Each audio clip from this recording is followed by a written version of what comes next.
Welcome in to the Jim Jackson Show. And as always, you can download the show at Jim Jackson Show on IG or on the Rich Eisen Show YouTube or wherever you download your favorite podcast. Please check me out. It's May 29th. Getting ready for some NBA Eastern Conference Finals coming up on Thursday. OKC has already set the table by beating Minnesota. Indiana, New York have to kind of finish the bill. And it leads me into something different right now because it's going to be, always talk about parity in the NBA and different teams. I think this is going to be the seventh team in the last 7 years to win a title. And we haven't seen this kind of parity in the NBA since the 70s when that happened, when you had multiple teams win championships. But the question I have, too, because as we know, sports, and whether it's football, baseball, basketball, hockey, is kind of like copycat leagues. We hear that thrown around all the time. And you can see it in basketball. Like when Golden State was really at the top, a lot of teams wanted to play like Golden State. When Boston finally took the throne, it was like, do we need 5 guys that now can spread the floor, can shoot the three-point shot, multiple playmakers? Now that, Boston kind of lost in the first round and it didn't move forward, we're going to have 2 new teams, okay? It looks like it may be Indiana and it may be Oklahoma City, 2 teams that have built, and again, I'm saying it may be. We don't know. New York still has an outside chance, but let's say it is those 2 teams and one eventual winner comes out of that, that twosome. But they've done things the right way via the draft, via free agency, how they spent their money, how they developed players, and how they actually integrated defense with pace and space, with rebounding and shooting. So now the question is, does the league try to mimic what they see with OKC and Indiana? And meaning so that instead of playing 8 players, now you're playing 9 to 10 players throughout the course of the season. So they're ready to play when it comes to the playoffs. You don't have a drop-off. Okay, you have these interchangeable parts. But it also gives you, I think, a lot of security for the future. Because by developing young players and playing young players, you're going to have some leakage. You're going to have some men who leave your team to a different team, whether that's the money, whether that's the free agency or some trades. But yet in the stable, you have some young guys that you've been playing and prepared that can kind of step in and maybe not take the person's place fully, but you feel confident that they can come in and you don't miss a step. So what I'm saying is it's going to be very interesting to kind of watch the transition over this summer because a lot of teams have questions. Milwaukee has questions. The Lakers have questions. Boston has questions. You can go down the line of the teams that thought they were going to contend this year. Denver has questions on where they go next year. What pieces do they need to add in order to kind of get back to the top and compete for another title? These things are going to happen over this summer, and that's the beauty about the league is one thing is constant, that's change, and we see it a lot. And a lot of time it's triggered by who's ever at the top, who's ever winning, and they have a formula. A lot of teams try to duplicate it. Now, it's not as easy as just going out and finding some pieces to the puzzle and say, okay, we want to play fast. We want to get up and down. You got to have the right guys for that. And that's where management, your scouts, your GM come in and figure out ways in this analytic world. And I say this all the time. Analytics drives a lot of the narrative. But one thing analytics can't do, analytics can't predict whether 2 players, 3 players, 4 players get along. The numbers may say that they work together, but analytics can't tell you personality. And that's where you need the eye of the GM, the coach, management, ownership that brings us together. And I think that's what you see with OKC, and that's what you see with Indiana. Again, we don't know what's going to happen on Thursday. Hopefully New York can extend this and take it to 7 games, and we got a nail biter because it may be New York in it. We've seen some crazier things. But I say that anyway because Indiana has set the table along with OKC. I think what we're going to see in the future as teams start to rebuild their rosters and want to play a different way. And if they can do that, I think these 2 teams will be a catalyst. So What I want you to do is enjoy the game on Thursday, and we'll figure some things out after that series is over with, and kind of circle back to this question about what teams do. But while we're here, too, today, I got a special guest, y'all. I mean, I got a special guest today. He from Cleveland, Ohio. My old head took care of me when I first got in the league. Mr. Charles Oakley is going to join us and drop some gems for us, so stay tuned. When I first got into the league, I learned a lot about not just playing and being a professional on the court, but off the court. This man has taught me so much about life and about the game and about how to approach things. Plus, he's a Cleveland, Ohio native, and Ohio guys tend to stick together. Welcome in, Charles Oakley, my old head OG. What's up, my man? You guys, Jim. Thanks for having me. No, thanks for coming on. And before I get into basketball, man, you travel everywhere. Now, you just said you just came back from Vegas, but I know you ain't drive to Vegas. If I had extra time, maybe one day I'm going to drive to Vegas from the east side. From the east side? So I'm just saying from the east to the west coast. That's a good drive. That's at least 24, 28 hours. So why is it that you prefer when you travel to drive more so than fly? Sometimes when you got spare time, you want to drive. If you got to get there right away, you got to fly. But drive is relaxing. You know, I've been driving all my life. I like short trips, 5 to 6 hours. I love them trips. 10, 12 hours, they get more important because you got more of a road to travel. But I just like driving because my parents did that when I was younger, from Alabama to Cleveland, them like 11, 12 hours back and forth. So that what got in my head, and that what stayed with me. Man, you always on the road. And speaking on the road, you're saying you heading back east in a little bit. And Game 5 tonight, the Knicks, of course, your association with them. There's a couple things that I want to get into that, but more so about the game. First of all, with this Knicks team, as you watch them play and you look at Game 5, is it something else that they can do to close out these games where they have fallen short? Because it's not like they've been blown out. I know It was a little bit more the last game, but usually it came down, the other 3 games came down to one possession. What else can Thibs do to kind of close it out, especially at home? Well, I think that at home is a little more distraction going on in the Garden right now. And I think they got to be more focused on what's on the floor, not what's on the sideline for the fans. And I think that can turn you sometime. But they've been playing their style, but I think on defense, they just got to step up and hold themselves more accountable. Everybody just got to be zoned in, knowing that what the Pacers want to do, a lot of dribble handoffs and, fast break, get the ball out and push up the court. So they just got to stay focused for 48 minutes, and I think they should get a victory tonight.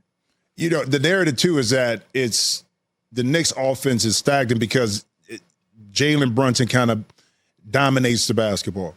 Thoughts on that, and do you think Cat should be more involved in the offense early in the game, kind of like he was in Game 4, and it kind of went away from him a little bit with him isolating on the perimeter? I think they should let Josh Hart run some offense. I think they need to run some pick across, some screen on the side. Everything they do is based up in the front, free throw line extended. I think they need to let Hart run the offense. Bring Bronson off a pick down. Him and Cat can play, a 2-man game. I think they need to get more in the post, make the Pacers work more. They bailing them out by taking a lot of outside jumpers. And the Knicks not getting the 50-50 ball like they was, and it's a team that really had the energy. They don't have the energy seem like they had before. I don't know why, because the Pacers pushing the ball. They're trying to make sure they don't overuse their energy in the course of a game. But they just got to stay focused and realize that they're going to come to them. They're going to trying to come out early, trying to jump on them, and they got to be able to sustain the blow. Listen, you watch the game a lot, and you've been around, and again, it's how the game was in the 80s compared to the 90s to the 2000s, and you play physical. You see the physicality right now that the officials are allowing to happen on both sides in the Western Conference and also in the Eastern Conference Finals. But you talked about the post part of it. Does it frustrate you at times that the post is not used more? And that can be from a guard perspective or even a big man. Is that frustrating to watch when you just see, a lot of teams want to bail out and shoot threes? I mean, it's coordinated with the offense. I think for the Knicks, it's better. For the Pacers, it's not. I think the Knicks should put Cat's a big guy, put him on the post. They got OG. I think Bridges be trying to post, but my thing, and the post is not a free throw line shot. Post is down, on the hash marks on the side. Get the ball, you go right or left. Like I said, I think the post will help the Knicks. If the Cat posts up more, they're going to have to double team because he's just bigger than everybody. But on offense, I think they need to let somebody else start the offense. Let Bronson come off a down screen. And the team's going to jump him. He kick it back up top. The main thing with team double team is advantage for the offense. I mean, it's, you got 3-on-2 on the weak side. And I think the Knicks need to take advantage of it. They've been crashing the boards with Robinson and Hart. They just got to stay focused and eliminate turnovers early. Can they get this one tonight? Yeah, they should get this one tonight. Like I said, they got to just stay focused, come out ready to play, forget about the crowd. They're going to be there. You know that. And I think that sometimes too many people on the sideline can distract you because, they got two celebrities roll. They got celebrities everywhere. And some of these guys, they never been on teams that had the 20 people support at a game. And this is going to be a big game. I mean, if you lose, you might well go home. Don't even go to the locker room. Just walk to the car with your uniform on. Hey, so if they win, say they take it to a game 7, and you talk about the celebrities, all the celebrities, but more importantly, too, a lot of former players are back on the floor at the games. You see all the picture, and it's weird not seeing Oak in the Garden. I know they lifted kind of the suspension from you not coming to and you can attend. Two things.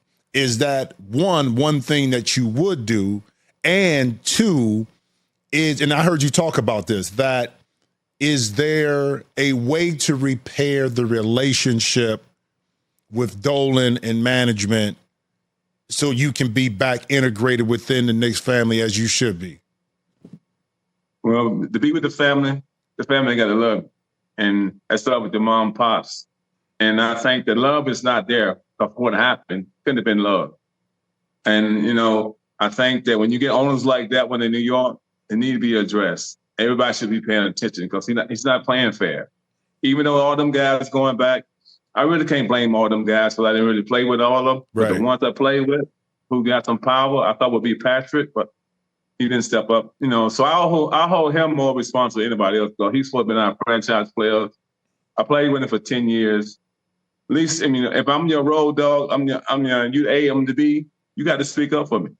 He haven't spoke up yet, so I'm going to let it just play out. I would love to be there. I know the fans would love me to be there. I love the fans. They gave me a lot of cheer over the years, and I wish I could be there. But it all started from the commission, the owner, and all the other owners in the NBA because he making it bad for all the teams in the league. But something like this be going on for 8 years. So disrespect. They said, I'm going to say one thing, Jim. You always tell players to be accountable. Let the owners be accountable. No, I got you on that. And it's interesting, too, because you said Patrick and that what can Pat do in his situation? And I know Pat, 'cause not only playing against him, we were together when we were in Houston. He was an assistant coach down there. What can he do, or what is he not doing that's not helping the situation? By being there, number one. Number two, he should have called me and talked to me like a man when this happened. Never done that.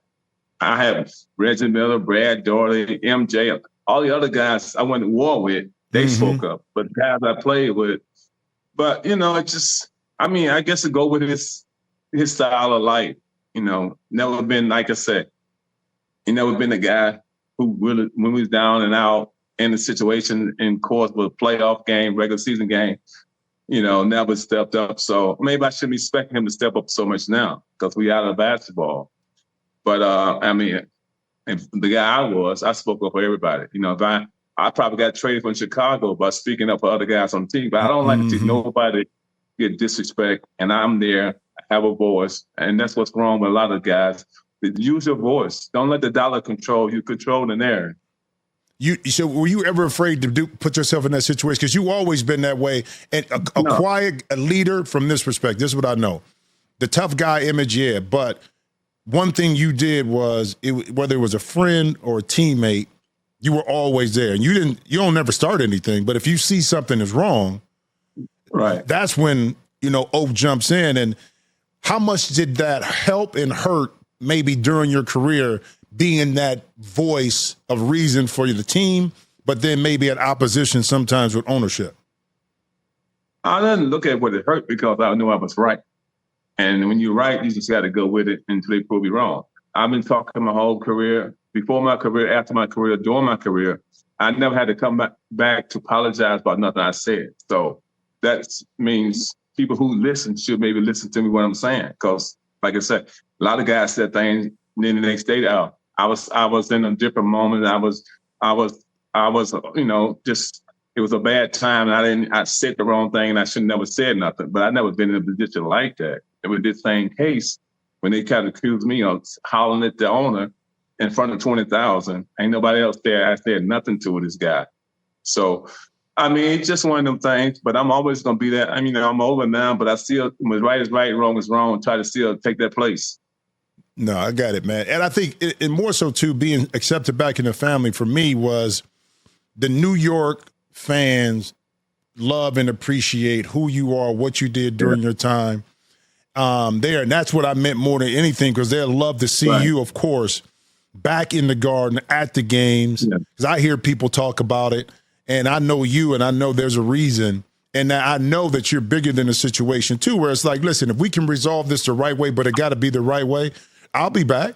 But it has to be resolved the right way. And hopefully ownership will understand that, because they need to have you back in there. And speaking of which, it's funny, too, because the tough guy image that you have, back when you played, it was some other guys that, really, I think, kind of set the tone in the league. So if I throw out a couple names for you, just give me a description of these guys and if they were really tough or not. All right?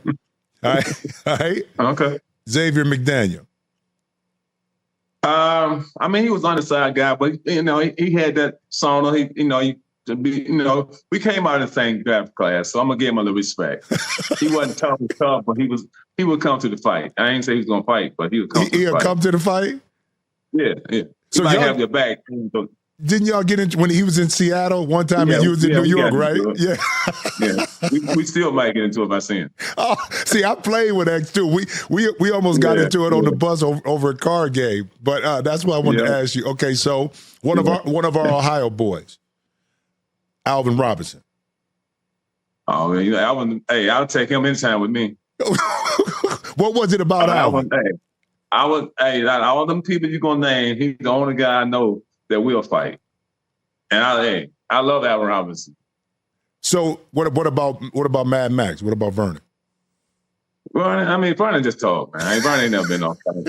He talk here, this and that. Yeah, I heard they say he got a new space on a podcast. And he just talking up a storm. See. Oh, so is he just so you said that? I don't know, man. Max I never seen him in one of them fights. Or I heard him talking a lot. It's a lot of back then. I'm surprised they let him get away with so much talking, but he was doing a lot of talking. Okay, but he talked to guards. Okay, so what about Bill Laimbeer? No, Laimbeer don't want to fight. Laimbeer, no, he just did that because he only picked on who? He picked on Cat McHale, Kurt Brown, right, and Patrick Ewing. That's about it. Okay, and the last one, my boy, I played with DC Derek Coburn. Derek Coburn. Do you fight? Do you fight? My guy. Do you fight? Yeah, I seen it. Okay. When he took Corliss Williamson over the scores table. When we played Philly, he was in Sacramento, Corliss was. I go by what I see and what I know, but I've been in a couple of situations that he sent some guys to come and get me to help him out. But I mean, that's still my man. I never seen him in a fight. Everybody said the DC is tough. I don't put him in that type of toughness. A guy who gonna fight every time somebody do something wrong with get in your face. I don't put him in that. And he's still cool with me, but he don't. I'm just going for real. Okay, so outside of Alvin, give me one that you would have played against that in the past. I'm going to take Mason. I'm taking Mason. I'm sorry. Oh, Ant. Yeah. You take Mason. Rest in peace. We experienced this about 5 or 6 times in New York, not during the season, in the summertime. we had to tear some places up, me and him. Give me an example. I'll tell you a big one. Chairman on the Green. Oh, what? Yeah, we had an afternoon game. We went there for dinner. They were trying to, do this and do that. It was always security. Right. I don't know why. It wasn't regular people. It's security. They tried to flex. So we just had to tear it up. So it was security that was flexing, or was some other people? It was security. Oh, so after the game, they were kind of flexed, like they didn't want to let you in, or what? They didn't want to what? Well, it was just, it was just disrespectful. That's all. I had my family in from Cleveland. We going to dinner. We had a table of 12. He probably had a table for 20. It's always been every fight off the court. 90% been security in Vegas. Different things. They try to flex at the pool, whatever. So. Listen, man. You know what I miss, man? I'm going to transition real quick. This is what I miss. The old NBA, like when I came in my second year, I say this. When you were in New York, I called you. Right. You said, I'm taking you out. We're going to go out to eat. And I still remember this. Oh, and people don't understand that didn't grow up in the 90s, like how going out and hanging and going to dinner and going to different parties was. And just how, when you took me to Chaz and Wilson, on Sunday. On Sunday. Yeah. And for those that don't know, Chaz and Wilson, it's a supper club, smaller. Yes. You can have dinner, drinks, but it was a live performance. Who was it? Ron Grant. Ron Grant, that he was the house band, but you would have stars come in and actually jump on stage and do impromptus, right? On stage. Yeah, Prince, Luther, Mary J. Blige, SWV, Carl Thomas. Just whoever in town. It was crazy. Back then, when we used to hang, it was like, but it might have been just me. It felt like it was older. Okay. You know what I mean? Like the crowd was older, the music was, you know what I mean? Even though hip hop was coming into play, the places that we ended up going, it just felt like it was older. And they could have been in their early 30s, you know what I mean? Or you know what I mean? But was that just me? Did it feel like the crowd was just that, like that? It was that vibe in New York. If you didn't go there, you go to Nails, the NV, you go, it's just nice, the Turner. It was always good vibe in club. It wasn't all this stuff now you hear people getting fights and waiting for you outside, But it was good places. So I wouldn't take nowhere, no hole in the wall, nothing like that. But it was a nice place that we went to. Oh man, because it was hard to get in. If you had a reservation, sometimes you had to stand at that bar, right? Yeah. But one time I wanted to take, we never had a chance to go with the China Club on Monday nights. Mm-hmm. That was just like Chaz and Wilson, but it was more of like music. It wasn't no live band, it was just music. Just music. Okay, man, I miss those days, man. I remember out here in L.A., remember Roxbury? Oh, yeah, Roxbury. And Century Club? Yeah, Century Club. So I was, matter of fact, the day before Biggie got shot, we was at the Century Club. I think we flew in from Seattle. Sacramento, the team, and we went to the Century Club that night. And I saw him in the seat outside in the truck. You know, it's funny because the owners, Damon Dozier and Ted Dozier, they're good friends of mine, and they smoke with us here at the cigar spot here. And he got he talked about the time that y'all was in town, New York, Chicago was in town, because y'all was playing, one of y'all was playing the Knicks, the Lakers, other playing the Clippers. Y'all happened to be there that same time, and y'all went to Century Club, and it was all these NBA guys. And Dame was just telling this story last week. Really? Okay. Yeah, he was just telling this story. And it's funny because I was at the party, that vibe party, when Big got killed. Me and Sam Cassell and I were there that night because we had flew in and we were playing the Clippers that next day. Oh, okay. So I miss those days, bro. Yeah, LA was it was a little rough around the edges, but it was still cool though. It wasn't crazy, you know. But I think it was more rougher in the early '80s and '90s when we was out there. Yeah. It was, man. It was totally different, bro. It got better. That's when they was sticking everybody up back then in the early '80s. They had the good summer league going on. Oh no, they had the good summer league, and when we played at UCLA all the time too. In the summer. Yeah, I like that. Yeah, that was a good pickup too. Yeah, with Magic over there cheating all the time. If he had game point and he ain't scored. He was calling foul. He was called. But the problem was everybody else has started doing it because Magic did it. You know what I'm saying? I miss all those. But before we get out of here, I know you work on a lot of community stuff too. And I know you cooked the chef. And at one time you cooked me that pesto pasta, which was beautiful. So two things. One, the chef. But what else are you working on community-wise? I know you still do a lot of stuff back in Cleveland. Just talk to me real quick on a few of the things that you're working on. Well, we're still doing the cooking events, and I think this year we're going to we started trying to get some stuff out in California for hopefully we can do I know an All-Star going to be out this year. We're going to do, we did Skid Row 4 times, so we're going to try to do Skid Row again. I got to go to Syracuse next week and do a Oak experience next week. But we still going back to the inner city to give back to the Sheraton property. I just did Robin Hood in New York, a big foundation. I'm trying to get engaged with them to do some backing. Just still trying to just go out and make people happy, give them a hot meal. I appreciate it when you used to come over my mother's house. I used to get to playing ball. You know it. You know it. Hey, so people don't understand. When you own the car washes in Cleveland, but then when you used to do your barbecue in the summer, and then when I used to come in town to Cleveland and go over your mom's house and then you would cook.